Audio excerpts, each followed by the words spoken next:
এমন মজার পেয়ারা আর কই পেইবেন। কথায় বলে ধান, নদী, খাল, এই তিনে বরিশাল।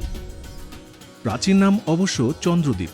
কেউ বলে পর্তুগিজ বণিকেরা এখানকার বড় বড় লবণের গোলাকে বলতো বেরি সল্ট, আর সেই বেরি সল্টই কালক্রমে হয়েছে বরিশাল। আবার কারো মতে এখানে প্রচুর শাল গাছ ছিল, সেই শাল থেকেই নাকি বরিশাল নামের উৎপত্তি।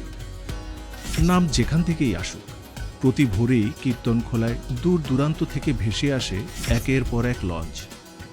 আলো ফোটার আগেই ব্যস্ততা শুরু হয় লঞ্চ ঘাটে। সেই ব্যস্ততার ঢেউ নথুল্লাবাদ থেকে রূপাতলি পর্যন্ত ছড়িয়ে পড়তে খুব বেশি সময় নেয় না।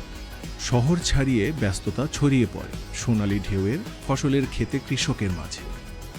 নদীর বুকে আলোড়ন তোলে জেলেদের ইলিশ ধরার জাল। ব্যস্ত হয়ে ওঠে স্বরূপকাঠির ভাসমান বাজারও।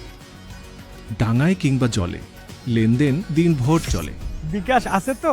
বরগুনা থেকে ঝালকাঠি, পটুয়াখালী থেকে পিরোজপুর, পুরো বিভাগ জুড়ে যেদিকেই চোখ যায় ফসলের অবারিত ক্ষেত, আর জালের মতো ছড়িয়ে থাকা অগণিত খাল আর নদী। ইলিশা, সন্ধ্যা, মায়া, তেঁতুলিয়া, পয়সা, কি অদ্ভুত সুন্দর সব নামের নদী।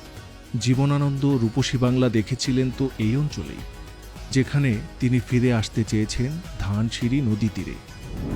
সমুদ্রের কোলে দেশের বৃহত্তম দ্বীপ ভোলা। আবার সূর্যোদয় সূর্যাস্ত দেখার একমাত্র সমুদ্র সৈকত কুয়াকাটা। সবই এই বিভাগে। কৃষি, শিল্প ও শিক্ষা সব মিলিয়ে এগিয়ে যাচ্ছে বরিশাল, মাটির অকৃত্রিম ঘ্রাণ আর অপরূপ সবুজ সাথী নিয়ে।